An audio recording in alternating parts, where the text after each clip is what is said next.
I'm Al McFarlane. Welcome to The Conversation with Al McFarlane. Today is Friday, March 24th, 2023. I'm glad to be here and glad to have you along as well. Today we've got a wonderful program, as always, Friday, the Healing Circle. My leaders, mentors, teachers in the field, Dr. Bravada Garrett-Akinsanya, Dr. Oliver Williams, both the ultimate professionals concerned, healers, teachers, educators, serving our community, elevating awareness and knowledge about mental health. We'll be talking about the question of Black men and mental health in a few minutes. Before I get into the program, I want to invite you all who are listening, whether you're at the NNPA YouTube page or watching us on one of the Facebook channels, one of the Twitter or LinkedIn channels, we want you to go over to the YouTube Insight channel and subscribe, like, and share. Why? We want to build our subscriber base for this program. We just crossed 300, I think yesterday or the day before, thanks to all of you who subscribed. We want to grow that. So our next short-term goal is 400, and maybe we can make some headway on that today. To do that, we need you to act and also have your friends act. Go to YouTube Inside News, find this program and subscribe. Also, tell your friends, tell your neighbors, tell people who are in the healing profession in particular, tell Black men. This is a topic about Black men and Black families, that this is a conversation that they need to be a part of, need to support, need to engage, and need to make sure it reflects their or our interest, our needs. So with that, we want to begin with today's program. And as always, I invite Dr. Bravada Garrett-Akinsanya. She's the leader over at the African American Child Wellness Institute and the company Braken's Psychological Services to open the program with the protocol. Why the protocol? I think it's important to set the table, set the meeting, set the intention of the meeting. And she does that wonderfully in a protocol that we use to engage this program, the Healing Circle.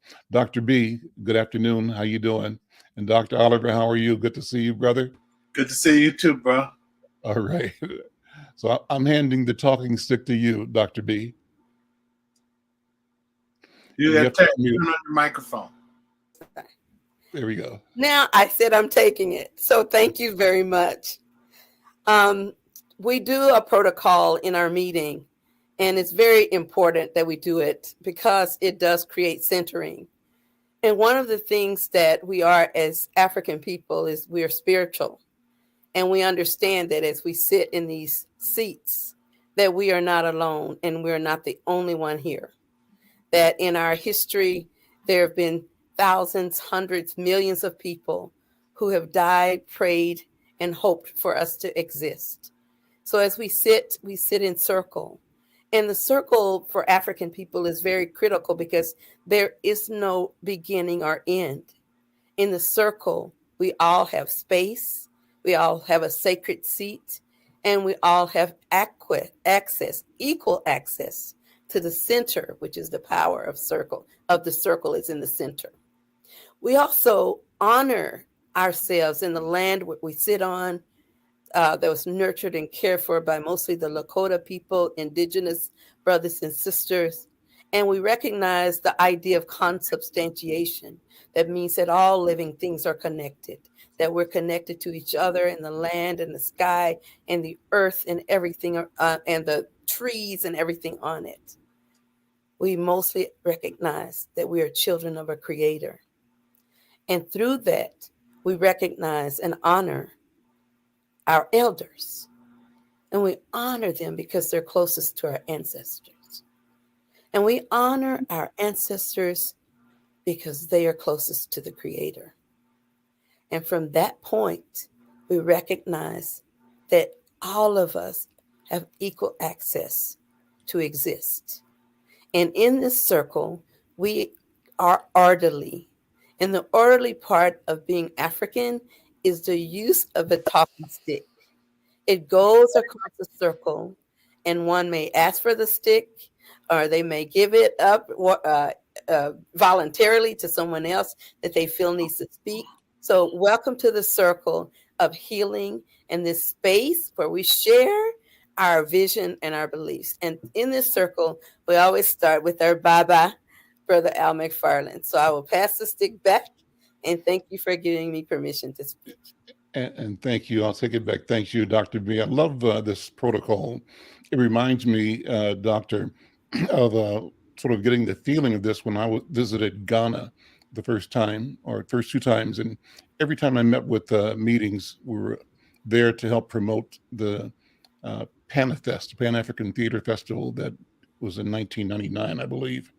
And in order to meet with the dignitaries and the local officials and the hereditary leaders, every time a meeting was held, I noticed a meeting started the same way.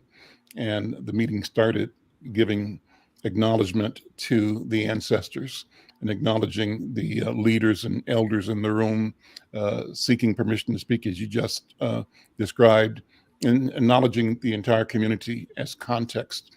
And all of that acknowledgement to center the value and the power of the moment, the earnestness and the intention of being clear and being effective and being connected to properly represent all that has happened before and all that must happen by virtue of this presence that we are for each other at the moment. So that gives me a good feeling when we do that.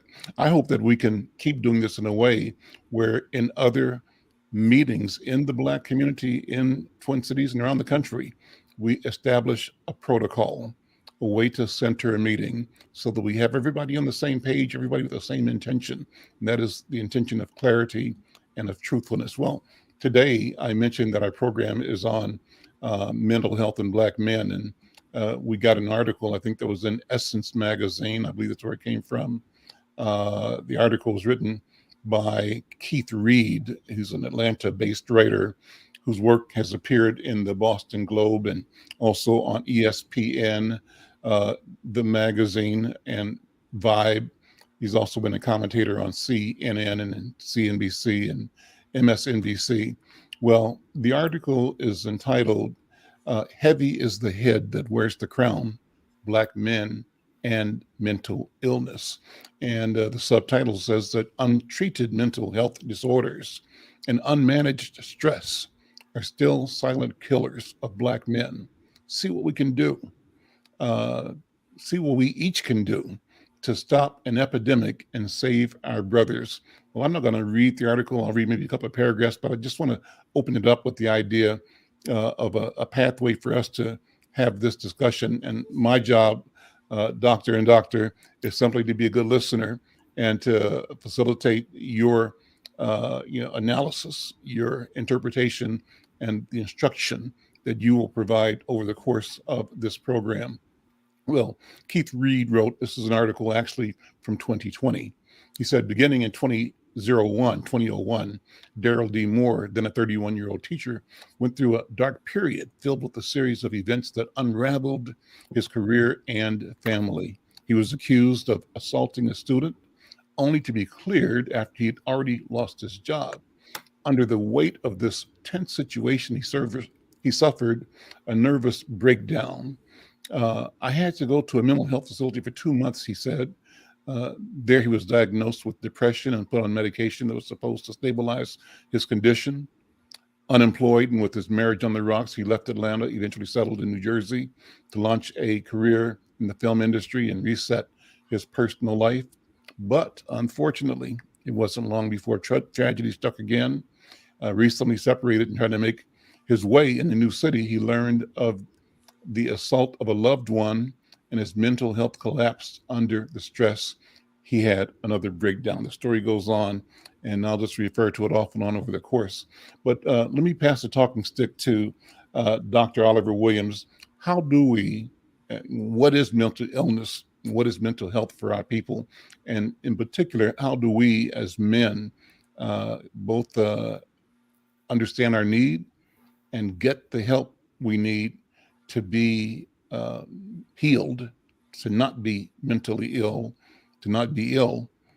Dr. Oliver, I'm going to hand the talking stick to you. Okay, I'll take the talking stick and give you some thoughts that I have. I think, part of it is maybe we would approach it more as a community if there wasn't shame associated with it.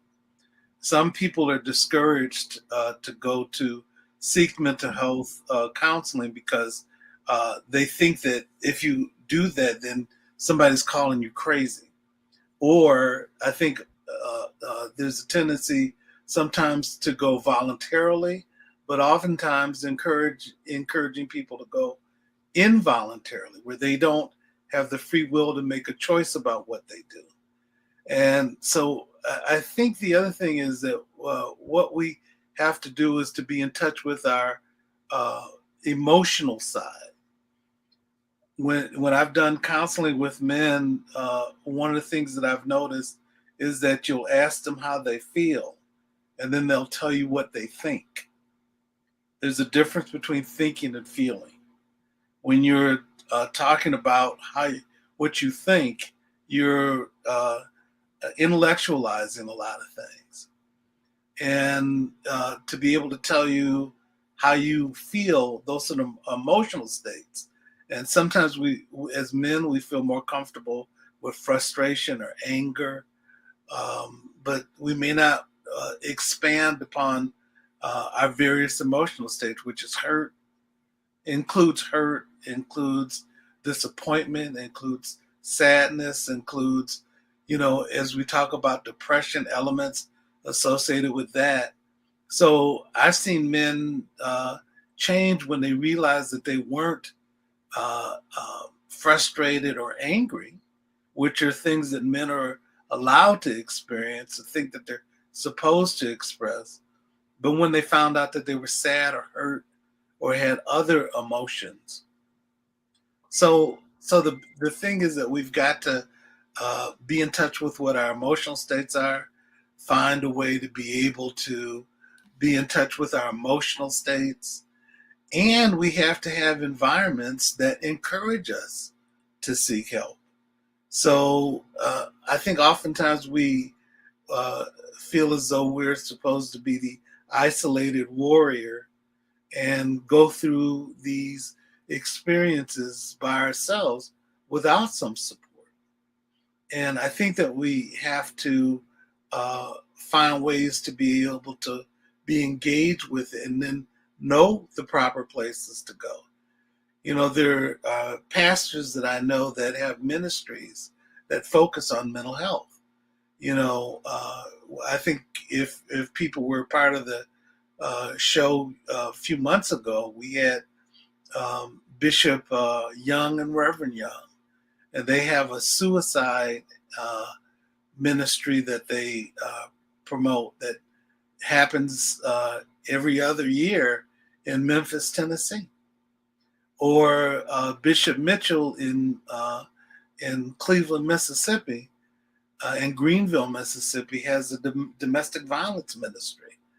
So one of the things that he does is he teaches people not only how to that they should go for help, but he teaches people within the church how to listen and how to talk to people who are struggling with those sets of issues, and encourages them to talk, but also they'll know where to refer them and have a relationship. Bishop or Reverend Thicklin in West Palm Beach, Florida, does something really interesting around trying to reach out to the community, because one of the things that he does is he has people come to his church with the helping professionals there.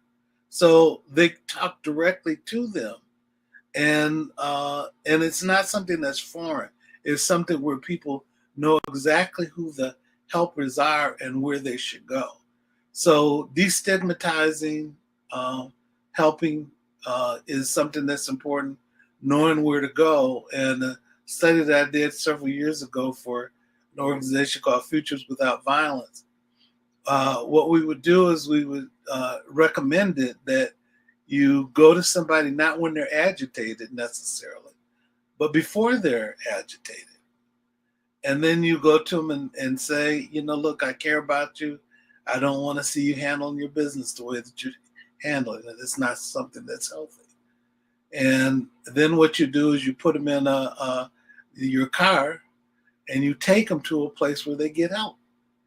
So identify where that place is and then take them there. And those are ways that we can destigmatize helping environments and encourage somebody to seek some support. And if we could do it within our community, I think that's a benefit. And I'll pass the talking stick to Dr. B. You've got to turn on your mic. I move around a lot when you're talking, and I don't want people to hear me going, "Amen, brother. Shame the devil," because that's what's going on, and that's why I cut off my mic because I feel like I'm having church up in here. And the truth is, we are so much in need, and we're so deserving as a people for help. We have the right to get well. We have paid with our bodies, our blood, sweat, and tears for centuries. And if there's a price at all for seeking peace, we have paid it. Excuse me. So I'm also glad that we're talking today about mental health in Black men. And I think it's extra appropriate that the show is on the last day that we would have one during Women's Month. Black women are raising Black boys, and they need Black men to show up and help them. You can teach your child to be a good man, but you can't teach him to be a man. So one of the core parts I think we need to do is recognize that if we do it early, we won't have to do so much work late. We won't have to do the work of brothers, coming out of prison, our brothers who are in battering. So with that, I pass the mic to Brother Al.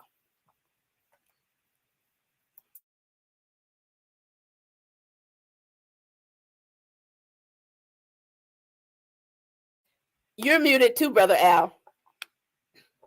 You must be saying amen. We're all doing the same thing, trying to make sure we're not crowding each other's speech. So I was going to share some more of the article that I started off with. And it says, according to the National Alliance on Mental Illness, African Americans are 20% more likely to have serious mental health problems than the general population.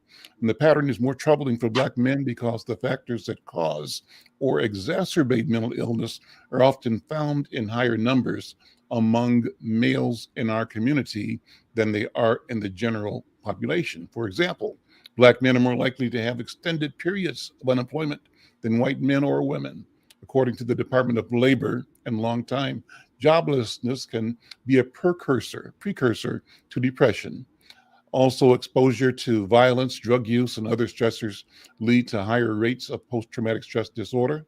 In recent years, there's also been a spike in suicides among Black boys. What's worse is that disorders like the ones Brother Moore previously talked about was experiencing, and more serious psychoses like schizophrenia tend to go untreated in Black men for reasons ranging from family and community stigmatization due to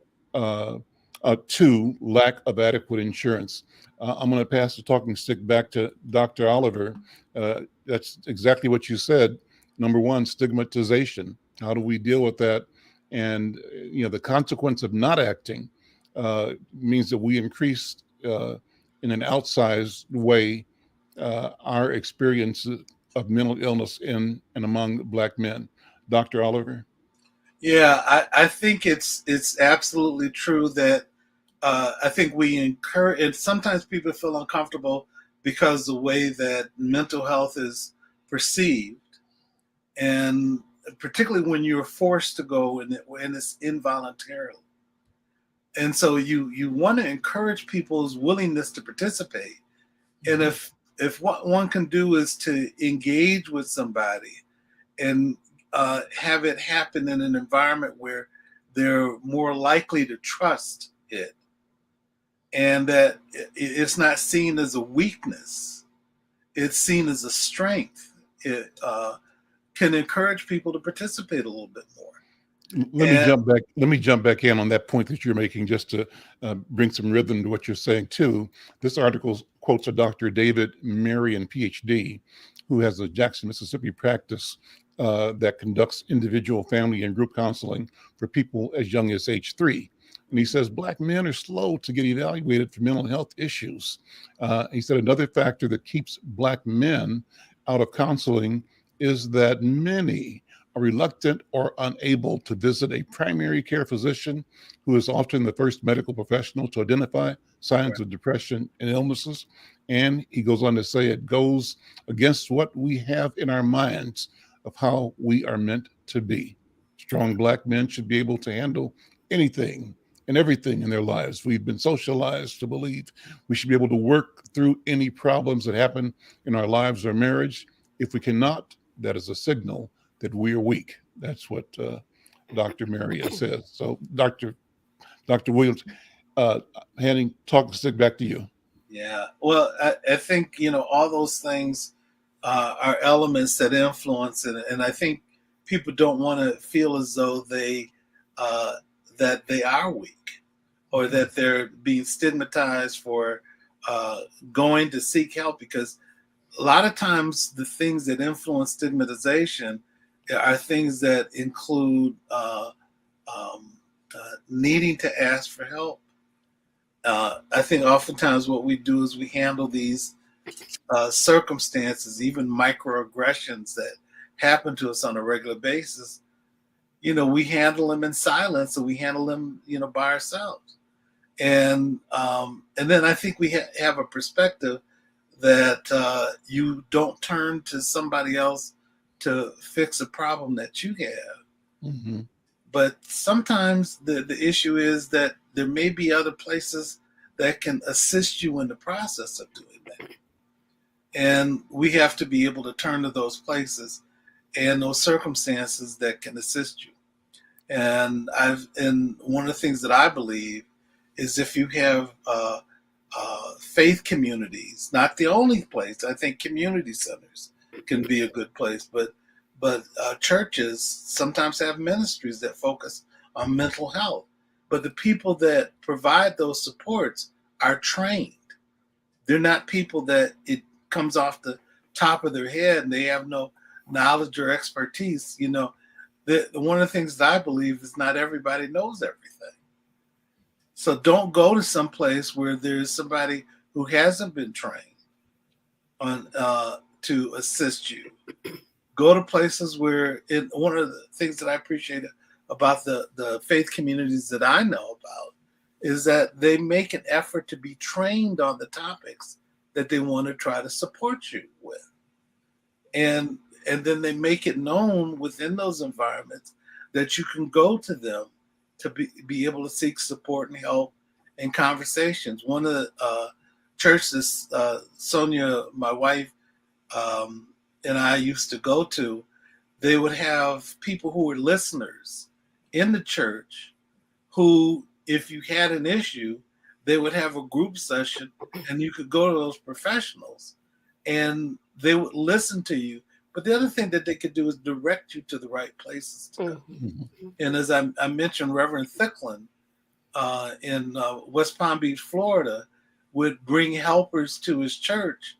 And if there was somebody that needed something, then what they would do is that the church, after church, you'd have a conversation, you'd have a panel of people, and you know where to go and the person that you should talk to.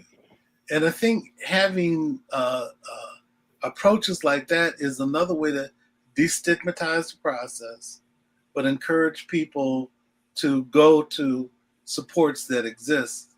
And I think that faith communities, are one place to go. And if by word of mouth, if, people are able to get the relief by going to those places, it spills over to other people who can seek those services. Let So me borrow the talking strict. I'm having church again, if you don't mind. yeah, go ahead. Thank you, because what I'm seeing is exactly what you're describing. And the problem is we have a lot of pastors who will say, God is your lawyer. God is your doctor. God is your psychologist. You don't need none of them. You just hit your knees and ask for the Lord. Now, I was raised in Southern Baptist Church, and I believe in hitting knees. Right. I believe in asking for the Lord, but I also believe God made me. And he happened to make me be a Christian psychologist. So when you step up in my office, I'll pray with you. I'll pray for you. I'll put my hand on your casebook. I'll put my hand on the door. I said, Lord, you gave them to me for this hour. I'm giving them back. But I want you to know that God made me too. So God made doctors, he made lawyers, he made medication. And if you are really going to hang into your faith, you need to pray to the Lord that it works for you. That's what I'm saying. Don't give it up. Step with it and bring God everywhere you go. And the other thing I wanted to say as you were talking is that as we were talking about kids and how Black mothers raise Black boys, a sister Irma put in there. I'm sure Brother Al is going to talk about her. She's a wonderful, brilliant sister. Sister Irma was talking about how in schools they also have a role in helping us teach, love, and raise our Black boys. And we know Brother Jawanda Kunjufu would always say that Black mothers, they love their girls because they teach them boundaries. They love their boys and they don't teach them boundaries. And they raise their girls because they say no to the girls. And they don't know quite how to deal with Blackness. They see their Black partners in their Black boys. You're sorry, just like you. And we don't want to have that. We can heal. And we are in charge of making those decisions. So when I start thinking about Black men, I think about the trajectory to Black manhood. And a lot of fathers think that I don't slam you against the wall. If I don't do that and talk to you real rough, then, you barely learn how to be potty trained. You can't even do this or that. So sometimes we have unrealistic expectations of what Black children should be. What should be a normal development for a child? A Black child should respect you and fear you, but they shouldn't be so afraid that they can't say, I'm scared. They can't be so afraid to say, I'm hurt. They can't be so afraid to say, I need help. They shouldn't be so afraid that when you roar, you're roaring constantly in the house. And I just remember being raised by my father, who was a very quiet man. So he listened a lot. But when he did roar, you better straighten up. So I'm not saying brothers shouldn't roar. I'm just saying you don't need to be roaring all day, every day. You need to get another voice that's reminding you, said that parents are the first teachers of children.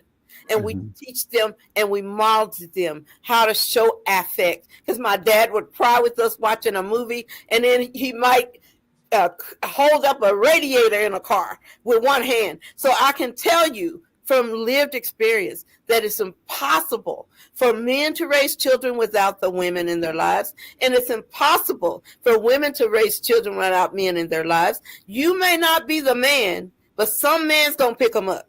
You may not be the woman, but some woman's going to pick them up. Somewhere they're going to have an experience with somebody who is opposite of you in the other gender. And whether you really realize it or not and try to protect them for it, it's impossible, because it's not just men in the world and it's not just women in the world. So I also want to shout out to my sisters to share power with men in their lives, to find healthy men in their lives. Sometimes we need to come to therapy to find out what that is. And it's okay to come and do that. So I want to just say that little 2 cents. I'm passing the talk to whichever one of you brothers want it. I'm sure I'll jump in again in a minute. But Brother Al, do you want the stick, Brother Al? I'll take the stick. Just to, when you talk, you make me think about my own story and my own experiences parenting, being a Black father, and I remember that I grew up in a family where we got it wasn't spankings, it was whippings when I was a kid back in the 1950s, right? So it was a long time ago, 50s.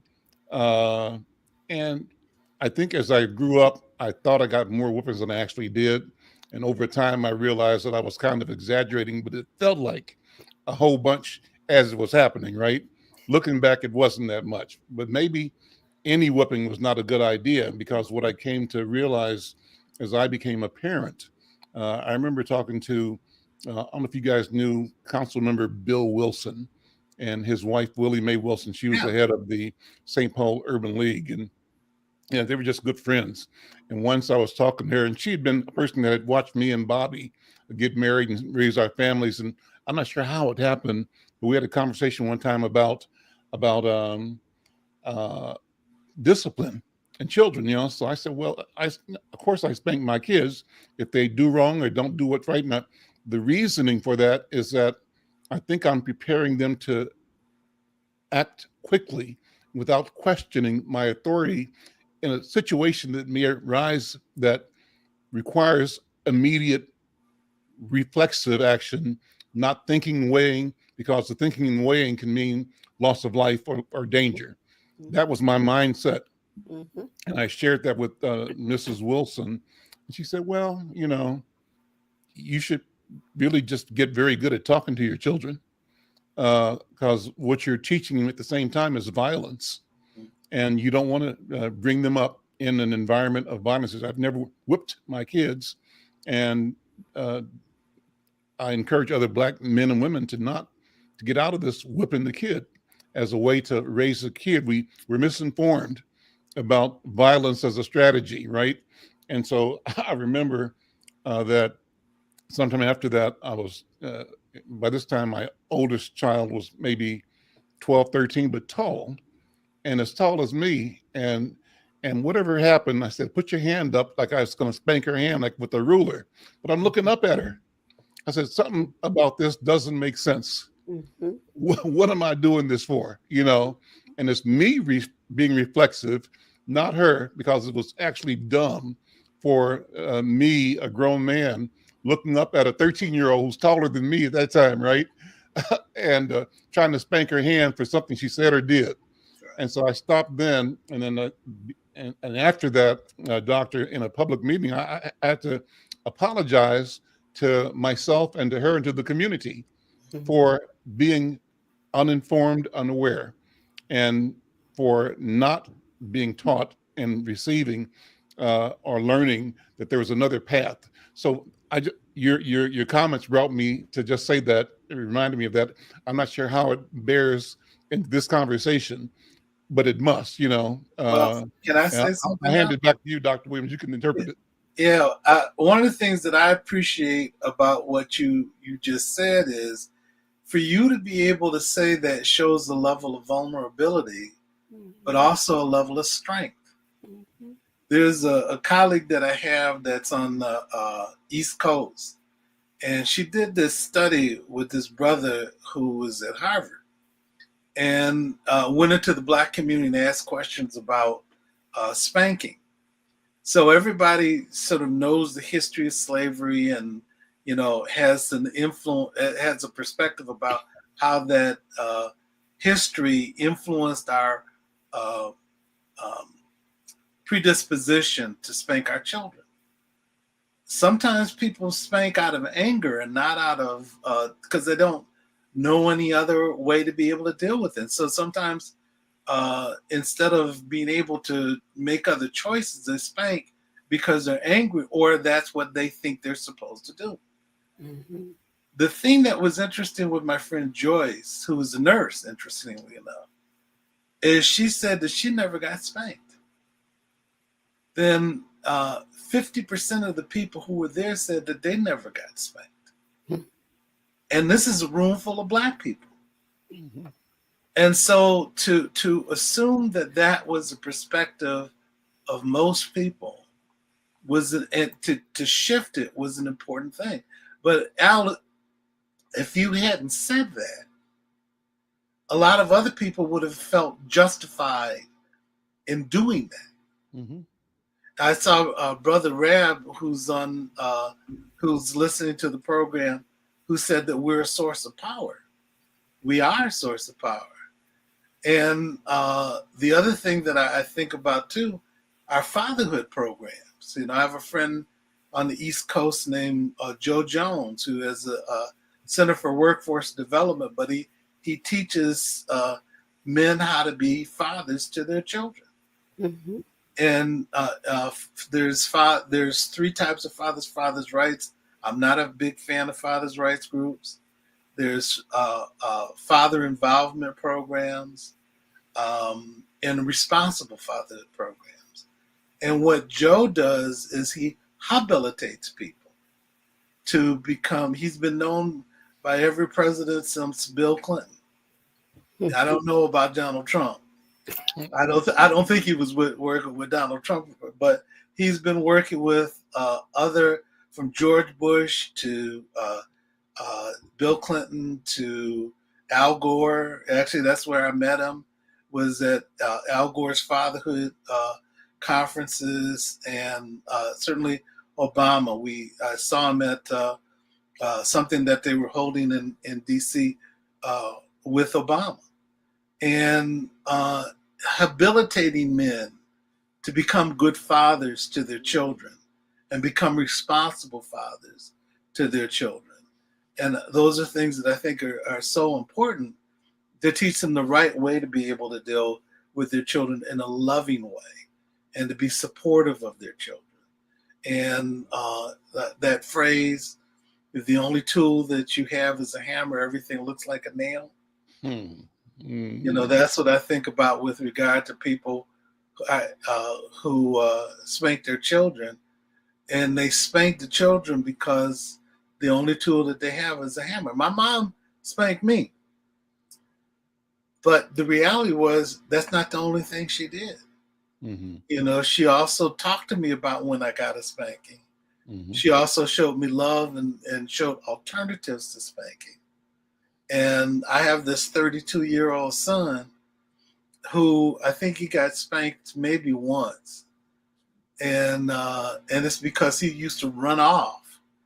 And again, I had to think about whether or not he got spanked. I think maybe once by me and once by Sonia, because he ran off and we kept telling him not to. Mm-hmm. And we were worried about him, but we did, we had to stop doing that, because we look in those brown eyes and he didn't understand what was going on. Mm-hmm. And then Sonia started to count. And when Sonia started to count, it was a threatening that if we spanked him, mm-hmm. because he knew what could come. Mm-hmm. But he'd be challenged and say, this is not the right way. And he was out with his cousin once, and Sonia was said, I'm going to count. And Sam said, Gino, please don't make her count.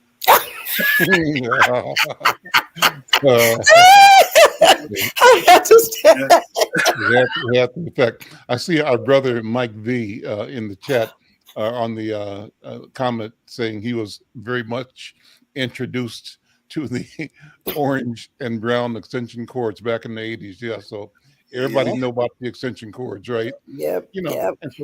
So Dr. Williams, I think back about then how I have, from my moment of awakening, always talked about and encouraged our people in general, but our people in particular, to step away from violence in the rearing of their children, right, and step towards more conversation, more talk, and being more patient. And sometimes your patience wears thin, I know, because kids can get on your last nerve, as they say, but that's okay.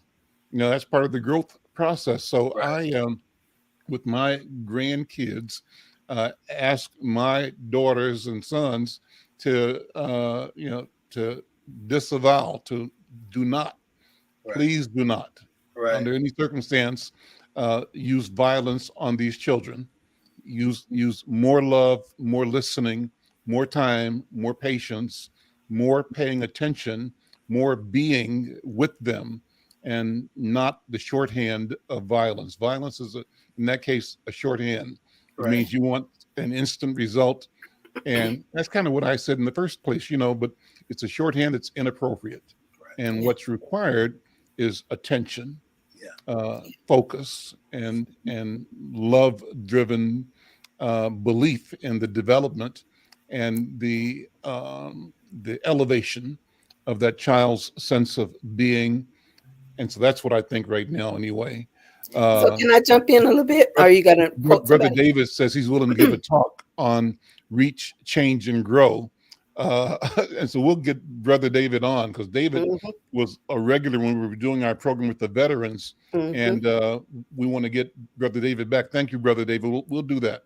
We'll come back to the Good. And I was jumping in front of you to grab him to come and join us at Project Marua premeditated parenting boot camp. And it's free. It's 3 hours a week, and it's 10 weeks. But you sure do come in there learning how to model and teach healthy behavior to your children. And I love it because we have to learn as parents, first of all, to check ourselves. You can't model something in a healthy way if you're not doing it yourself. So I like that group, and I'd also like to ask Brother Rab to come join us and work with the parents in those groups. We have those programs like 2 or 3 times a year, and he would be a great guest speaker for our parents. So I want to extend that invitation. And I also wanted to say, I'll get you connected, Tim. Thank you. I also wanted to say that I had spankings too, but I remember I say to parents, if they get double digits in their birth date, you've wasted your time. After 9, just give it up. If you haven't taught them by 9, spanking's not going to help. So what I say to people is also this: the relationship is more important than any weapon of violence. Right. And the weapon of violence is whooping and beating our children. We learned that through slavery, because we would whip our kids so badly so that the master wouldn't kill them. It had a purpose, a logic behind it. Right. But today, the massa is the police. And if they don't learn how to deal with that differently, then it's no jumping in and whooping them or anything that's going to help. They need to learn to monitor and change their affective relationships. They need to know how to talk to authority in a safe way. And I remember the biggest thing that ever happened to me from my dad or my mother was to say to me, because about my behavior, Bravada, I'm so disappointed and hurt, just disappointed in you. I would have wished for a whipping. Yeah. Those words were so stinging and so deep. To have my parents, who I adored, who looked up to me like I was a little angel, to say they were disappointed in me, that is the thing. That's the weapon that most of the women who hang with me, they develop those relationships. Most of the parents that hang with me, they learn to say that to their kids, and trust me, they'll do anything. And this is some free counseling right here, right now. Just let them know you're disappointed. And how much it hurts. And sometimes they would have tears in their eyes. That's when it really was crushing, because you knew they meant it. So you need to be able to show the whole gamut of your affect. We call it restricted range of affect, when people can't show but 1 or 2 types of feelings. But they need to see the whole gamut: laughter, joy, pleasure, pride, sadness, disappointment. We need to learn to do that and free our children, liberate them spiritually, so that they can know their whole spirit, their whole self matters in every case. So I've said what I got to say about that part about discipline, but I still want to roll us back to, are we neglecting our Black men and their mental health needs?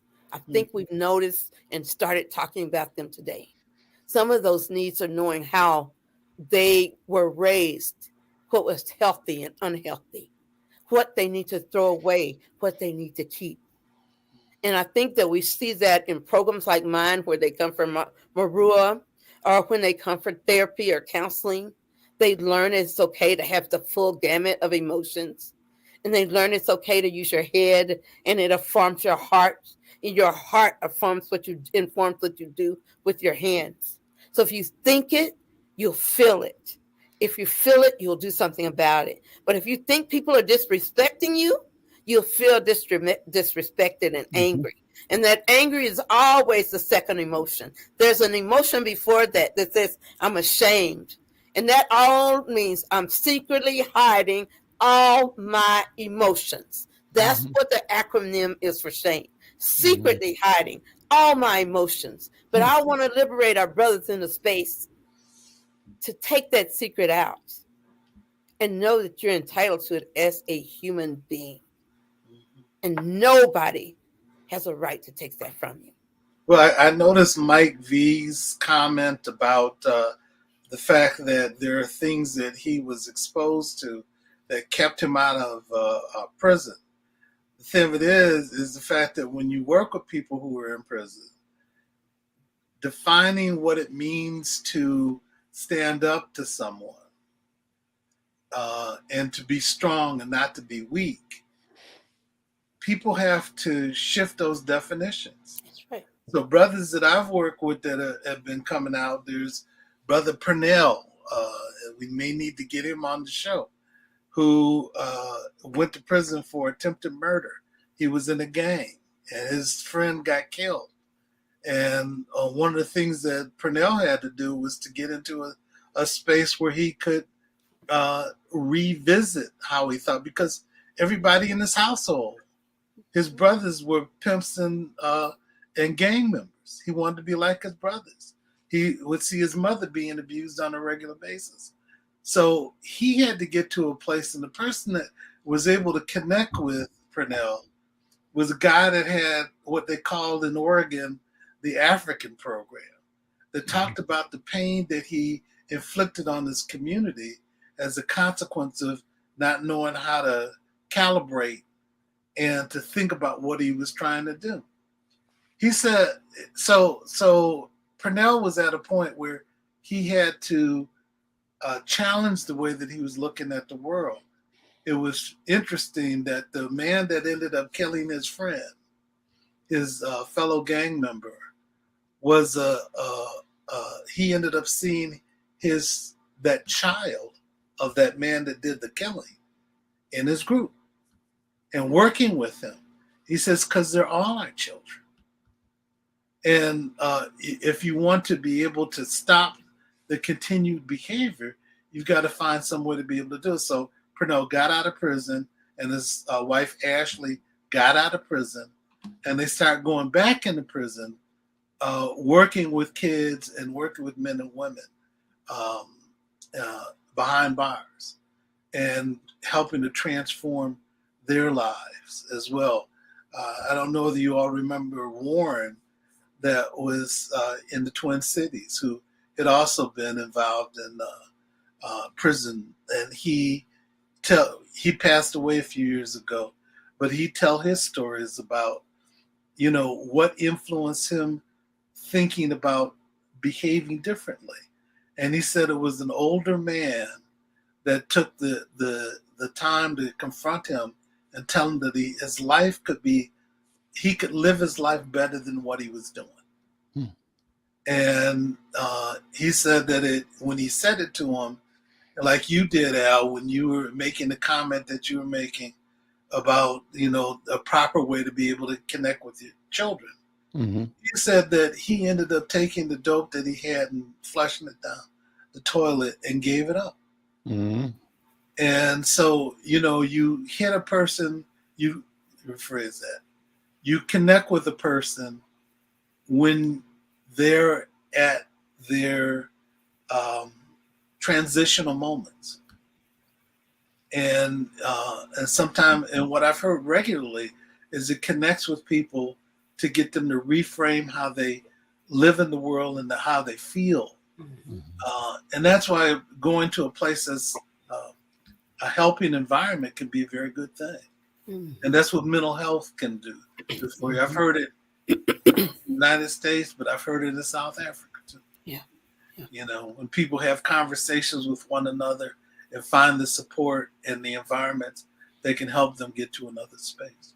Yeah. So let me remind people to support this program by going to the Insight News YouTube channel. You might be listening or being with us on Twitter or on Facebook or on the YouTube channel for the Black Press USA, the Black Press of America. We're also streaming it. Our home channel is the Insight News YouTube channel. And I'm asking anybody listening now to go over to the YouTube Insight News channel and subscribe, share, and like. We just crossed our 300 subscriber threshold recently. We want to get to 400. Our goal, short-term goal, is 1,000 and beyond. And we're going to ask each of you to support us by doing your part, going over to the YouTube Insight channel and subscribing. Costs you nothing, connects you to important conversations. I call them robust conversations, and particularly this powerful healing circle every Friday. Well, I want to refer back to the article that we opened up with Dr. B and Dr. Williams. The article was entitled "Heavy is the Head That Wears the Crown, Black Men and Mental Illness." It's an article that appeared in Essence magazine in 1970, an article authored by Keith Reed, who's a freelance writer and done a lot of great work. But part of the article, at least the closing of the article, importantly talks about what to do. And I wanted to spend the last part of the program, we've got about 7 minutes or so, talking about how to help the Black man. And I'll just read the several items that are listed here, but our doctors may have more to add or may have nuance or more to say about these. But in the article, it says the National Institutes of Health shares the following steps to assist a loved one who may appear depressed. Number one, help him find a doctor or mental health professional, make an appointment, and ensure that he gets there. That's what you said already, Dr. Williams. Mm-hmm. Number two, offer him support, understanding, patience, and encouragement. Number three, talk to him and listen carefully. Never ignore comments about suicide, right, and report them to his doctor. Finally, invite him out for walks and outings. If he says no, keep trying, but don't push him. Well, those are 4 ideas. There's one more here. Remind him that with time and treatment, the depression will lift. So let me pass the talking stick back to you, Dr. B, and to you, Dr. Williams, to reflect on those and add other things that would be in the goal of providing instruction and inspiration to people who are listening right now. So, go ahead. Go ahead, Dr. Oliver. No, one of the things that I think is when they're talking about don't ignore ideations associated with suicide. You can get a sense of, if you work with suicide before, you can recognize when a person is likely to make that real, particularly in terms of the actions that they start to talk about trying to do with oneself. Don't ignore it. Get them to a place where somebody can, don't diagnose it yourself. Take them to some place where somebody can assist in the process of dealing with that. The other thing is to encourage them, identify the place that they can go to get the support and take them there. Yes. Don't be afraid to get them in the car and take them to that. Of course, I always think it's a good idea to inform them before you take them. But it's important to be able to identify the location and take them to that place and sit in with them as they're talking with a helper about dealing with the challenges that they are feeling.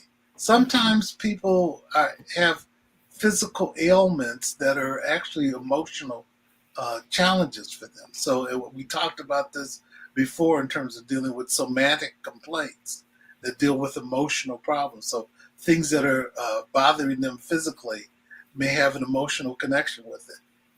Go to somebody and help them to assess what's going on with them. And so those are some thoughts that I wanted to share. And let me just pick up with that one, especially the somatic or body-based complaints. If people have stomach aches, start having heart palpitations, your heart is beating fast, feel yourself getting nervous or anxious or flush. If you find yourself having a lot of stomach aches or body aches, muscle tension in your neck or your body, if you find yourself waking up and not in the middle of the night, not sleeping well and not being able to fall asleep or stay asleep or have early morning awakenings, if you're thinking about death, and maybe you're not thinking about you want to kill yourself, but you wish you just wasn't around, you wish things would happen to you so that you wouldn't be having to deal with it. I remember at one point in my life when I was looking at maternal having a baby, I remember it was so difficult. And I remember asking God, just swallow me up. I don't want to kill myself. Just let the earth open and fall me in. And so I think sometimes when you're so depressed and you see yourself having thoughts that are unfamiliar and uncomfortable for you, that's when you really need to reach out. And for those of us who are in your lives, it's critically important for us to make sure that we don't say, oh, no, you don't want to kill yourself. Oh, girl, please, come on, you don't want to do that.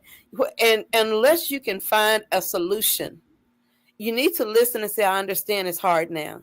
And this is a temporary situation. You've been through a whole bunch already before this. You'll make it through. I'm here with you. We'll hold hands real tight. We'll make it through this storm together.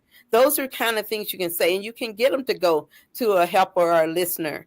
And hopefully you will get to someone who is not going to say something like you said, because sometimes our pastors will say that. They'll pray with you. I love the ones that pray with you and then call my office or call one of the mental health providers, and we make appointment for them right then. If somebody's in an emergency, we got enough 15 Black therapists. Somebody gonna find a free minute to talk to that person and get them in.